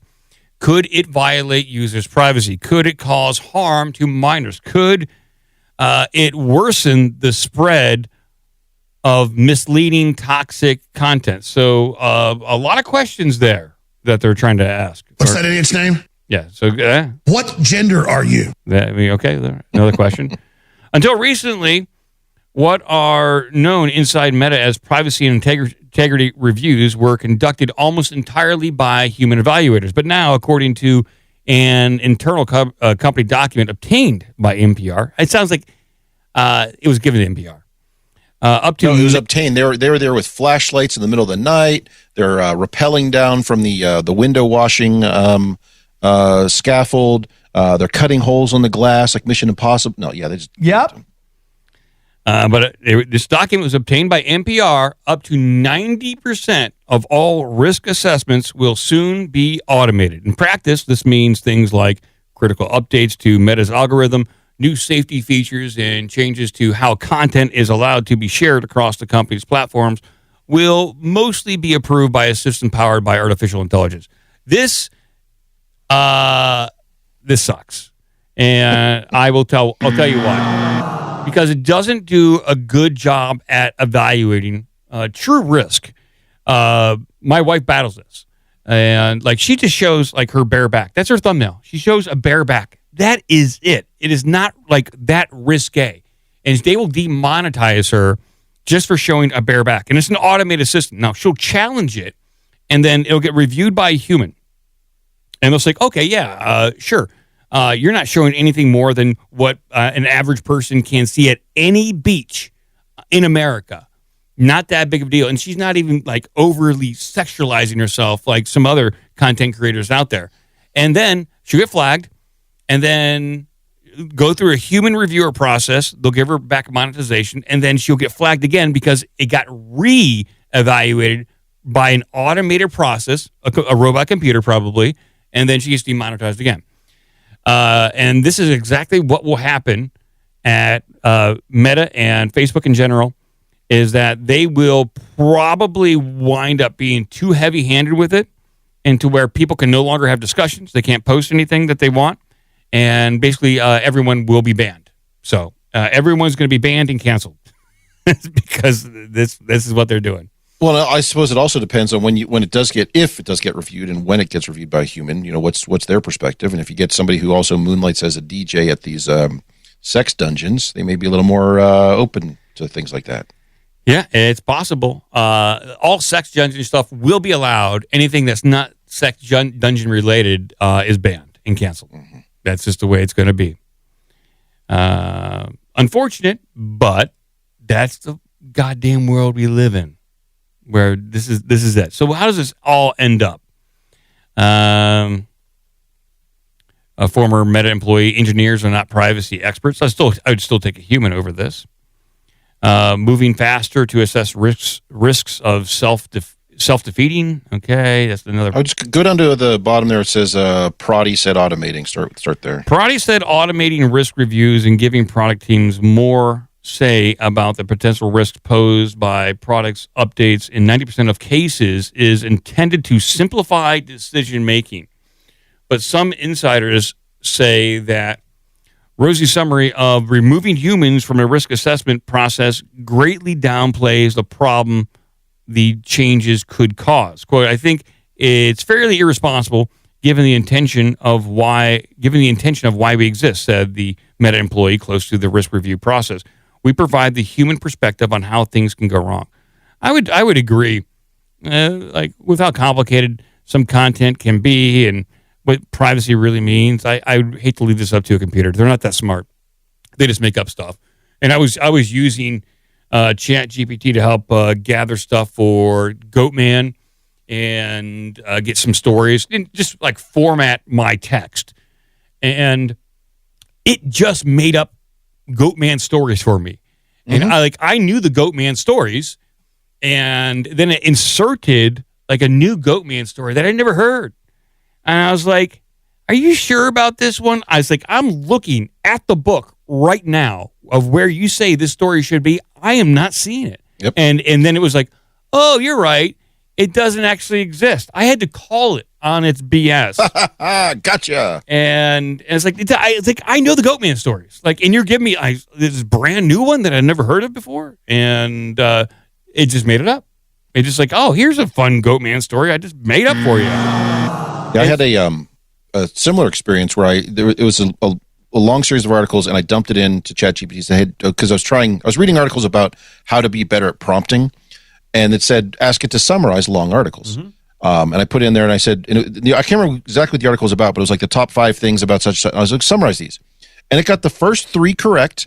The 4th and 5th one, it literally made up. It was not the 5 things from the article. And you would think when you have an article like that is structured as such to say, here's the top 5 things, it would summarize each of the 5 things. No, it gave you 5 things, 2 of which were made up. So 40% of what it spit back was not accurate. And it makes you wonder, how often does something like that happen, where somebody inadvertently, or not inadvertently, unknowingly, I suppose, uses AI to summarize things, assuming that what it's summarizing is accurate. So, and I don't know about you, but do you guys at work use that, where you can have Copilot in Teams, or Zoom will do it now? They summarize that. Does anyone actually go back and check that to say, oh, I wasn't at that meeting today, let me read the notes. Oh, it says Mike's going to go jump out the window after he's high on drugs. You're like, what? Was that in the meeting? So for people who just listen to like the podcast download and care enough, you can read through like the podcast notes of what we talk about, and it's roughly time coded. And I use a specific ChatGPT to do that summary for me. So I have a local program where I create the transcript of what we say, and then I upload it to ChatGPT to kind of give an overall synopsis of what we talked about per segment every 10 minutes. What we talked about in the last episode, it was horrendously off. So right around like the halfway mark, ChatGPT fails, and I have to tell it, it's like, no, that you're making up stuff there. So for instance, on the last episode, remember the last story we talked about, the last episode was that Kansas City was like the #1 animal semen storage place, dog semen distribution center. Yes. In America. And this is what it wrote for me as the last segment. It said, at 1 hour and 50 minutes, it said that we talked about the Kansas City bridge collapse. Brief discussion on the tragic bridge collapse incident. The one in from Kansas. like the downtown Hilton in like 1982? This is what it said we talked about. Speculation about media coverage and infrastructure maintenance issues. The hosts wind down the show with final thoughts, casual wrap-up, and closing remarks. So it just made up stuff that we were talking about. And it's like, no. I said, we talked about dog semen, and you can check the transcripts. And it was like, oh, yeah. And so you're saying ChatGPT got bored and just started doing other things. Yeah, whatever. Well, I had to prompt it again. And then it said, you guys talked about Kansas City UFO report. You guys discussed possible UFO sightings reported in Kansas City. And then I was like, incorrect. And then I had to provide an example of the text that we talked about. And then finally, it got it somewhat correct, where it says Kansas City, global capital of dog sperm. And Kansas City is revealed to be the #1 global hub for storage and transportation of dog semen. So thank you. Thank you. Fine. But it took a bunch. And you can only catch that if you know the text, and you know what you're talking about. And a lot of people who just use ChatGPT for research, it'll get like 70% correct, but it will fail you unless you know what you're talking about. And that's every now and then you'll hear a story about it that like, oh, some attorney was clearly using AI to summarize cases, and it made up examples and things like that. So yeah, it's very much a trust but verify sort of thing. By the way, I was wrong on 2 things on my from memory. I said the bridge collapse at the downtown Hilton in 1982. It was at the Hyatt Regency in 1981. So that's a fact. Sorry. Yeah, you see. And I know there's a lot of YouTubers who deal with paranormal stuff and ancient history, and they use ChatGPT, and they're reciting it as if it's just true, and it's not a good way to go. I'm not going to name names, but they have a significantly larger audience than we do, and I believe they're handing out good information, but it's riddled with inaccuracies because of ChatGPT, and they just trust it too much. And yeah, it's interesting stuff. Like, oh my God, I can't believe this new Goatman story. And I could have came on here and talked about it, but it wasn't rooted in any sort of history. There was nothing to it, and other people just will use it. And kids are using this stuff to do their homework, and they're not learning anything. So what you're saying is, we got you. We got you, and it never happened. It never happened. It's a total fabrication. It was a made-up tale. It's a total fabrication. Mm-hmm. Pure fiction. We got you. It never happened. It's a made-up tale. They made this one. Not this time. No way. Jonathan friggin' Cornfield. Before we move on to your story, next one, another big tech firm, Duolingo, had to walk back some of his statements. So the CEO said that they're going to try to replace a majority of their workforce with AI. And they put out like an intercompany memo saying that they're going to start instituting more and more AI workers so they can get rid of humans. Well, this turns out it pissed off a lot of their current workforce, and they had to walk it back. And what I got out of that Meta article is that they're probably going to wind up doing the same thing. When you say you're going to roll in this new piece of technology, well, you're removing human workers.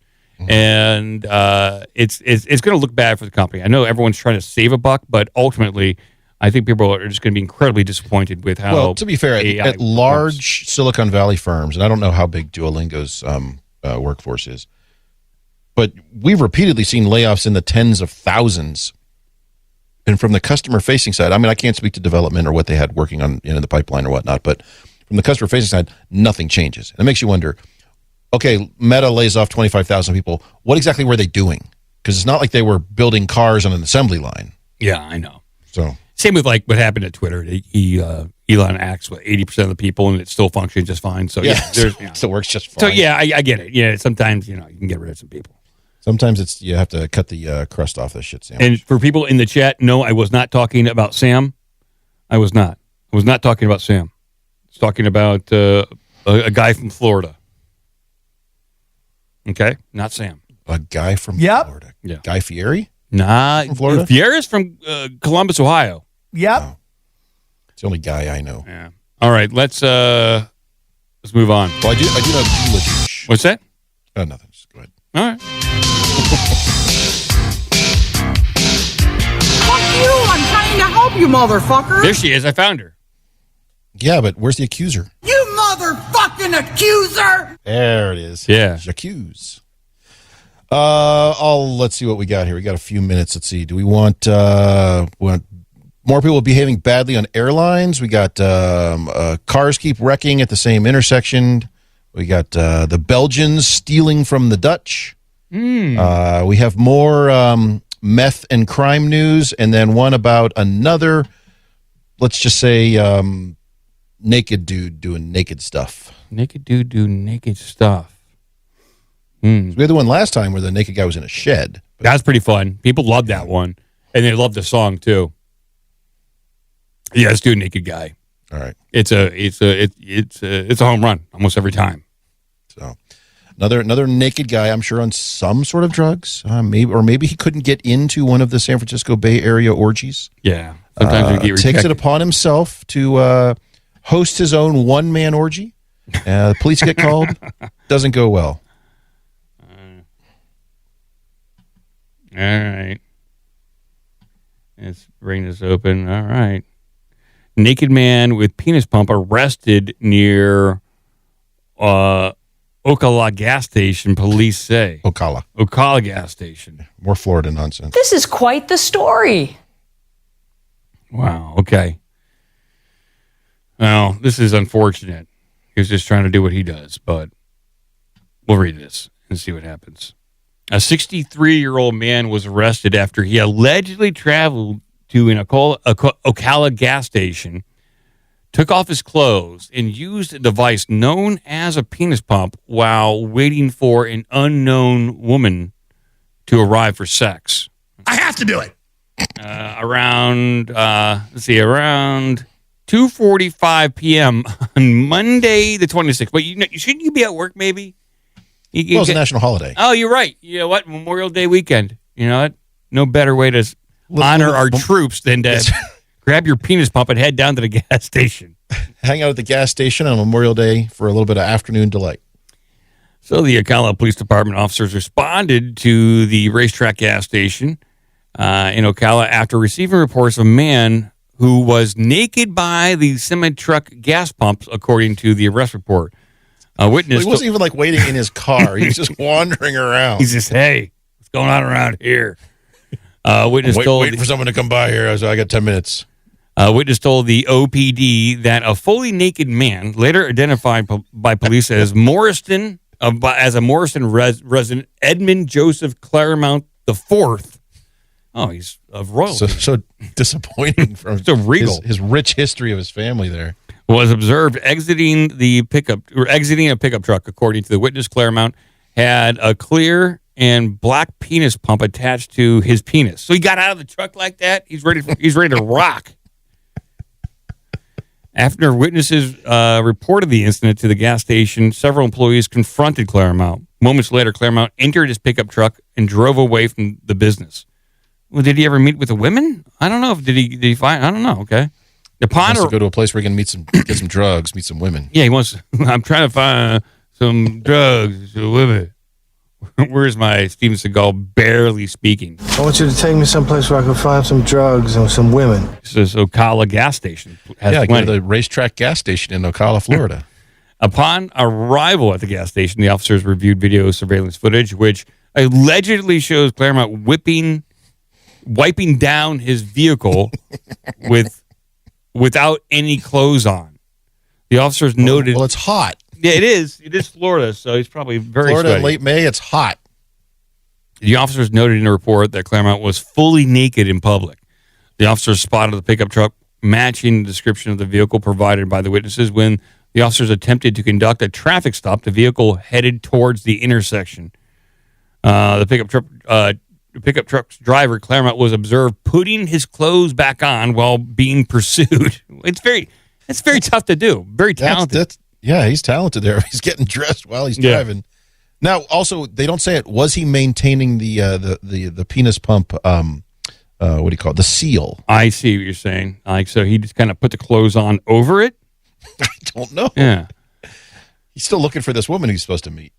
So when he reached the 100 block of Northwest 30th Avenue, he stopped his vehicle and was detained in handcuffs. So he wasn't really running. He was just trying to prolong the pursuit enough to get his clothes back on. Claremont allegedly told OPD officers that he didn't do anything wrong. Was that wrong? Should I not have done that? He didn't do anything wrong. Okay. We're supposed to act in a civilized way. No, I don't know. I don't think I so. got to plead ignorance on this one. Was that wrong? Should I not have done that? The officers mentioned in the report that during the search of the pickup truck, a clear and black penis pump was found in a grocery bag on the passenger seat. Okay? They found that. An open Budweiser container was allegedly observed in a cup holder along with several unopened bottles of alcohol. I gotta plead ignorance on this thing because if anyone had said anything to me at all when I first started here that sort of thing was frowned upon. After being read his Miranda rights, Claremont claimed that he had been informed that an unknown woman frequently travels to the racetrack to engage in sexual activity with truck drivers. Well, he's not he has a pickup truck, so is that he's not like an 18-wheeler. So he was over by the semi truck gas pumps, pretending to be a truck driver. Yes, and that's why he got out naked, wiped down his car to entice this mythical woman. This is part of his mating ritual. Yeah, exactly. Hey, baby, look how clean my truck is. He's peacocking at that point. He's out there. He's got his penis pom-pom showing everyone that he's ready to go, and he's got an awesome truck. And he maintains a clean truck. He's got a great truck. Everything works on it.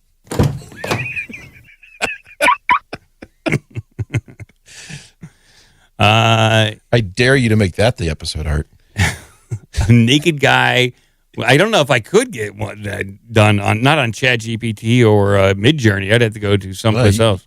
You go to jail. Yeah, I probably would.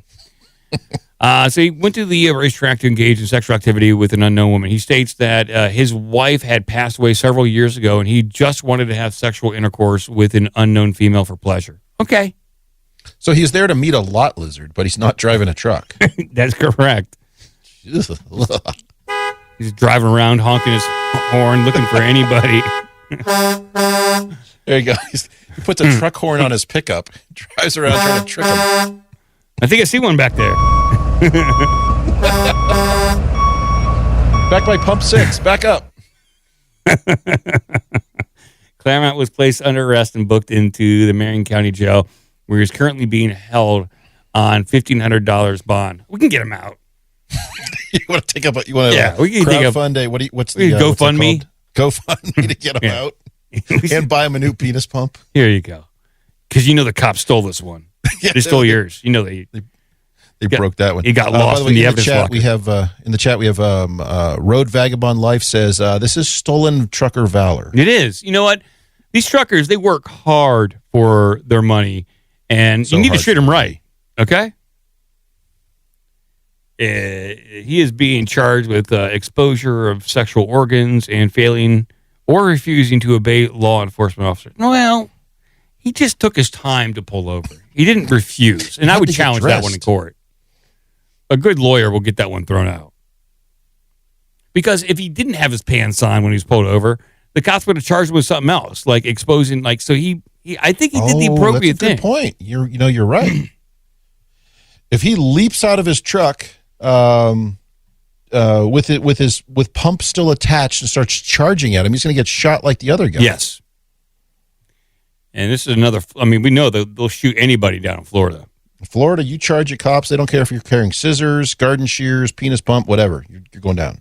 So on the 24th of June, Claremont is scheduled to appear in court at 9 a.m., according to jail records. So, all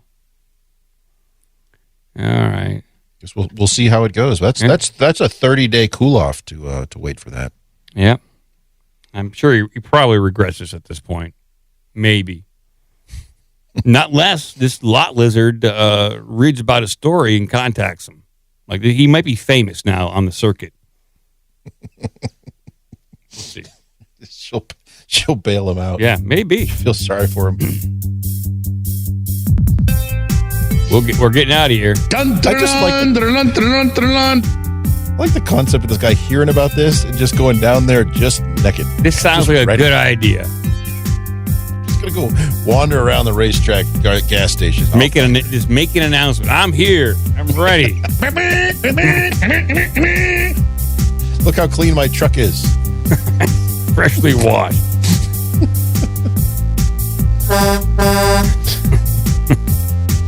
Oh my God. Yeah, he was in a bad spot. Yeah, I'm looking at his face and yeah. He regrets it. There's post-drug high regret. Yeah. Not good, buddy. Tough to live this one down. It really is.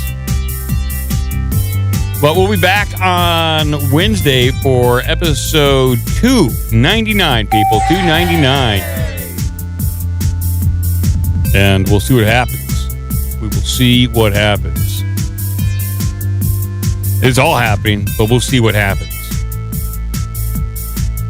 Oh, God. Also, Wednesday show $12.99 will be first show of June. Wow. That's Pride Month. Yes, it is. This is great. It is great. Typically, Joe will do something Pride related on during Pride Month, but we'll see. He might return. He might be back in a big way. I don't know. Did he do that last year? I think he did, casually.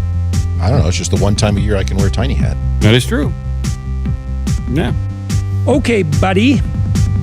You guys can go to obdmpod.com or ourbigdumbmouth.com if you want to support the show. If you want to join the Discord, it is $1 a month via Patreon. Well, it's as little as $1 a month. Yeah, as little as. And you guys can join.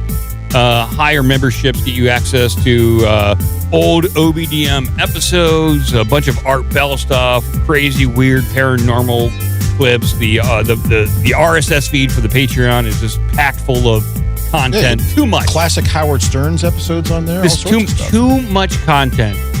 And all the AI songs are on the Patreon as well, too. So it's all there. It's all happening. Thank you, Cretched. Shablagoo, everyone.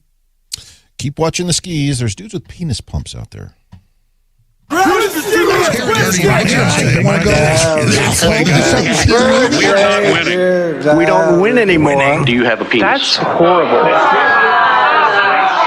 The man's gone. All right, monster. Bigfoot. Spaceman. That's crazy. We can do our thing. That's weird.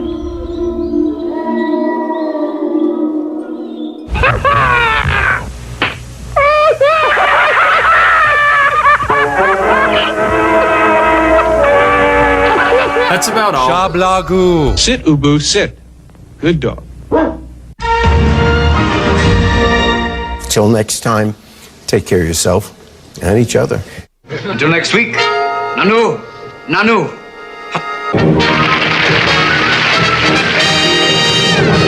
And he killed 60 men in one-on-one battle with swords.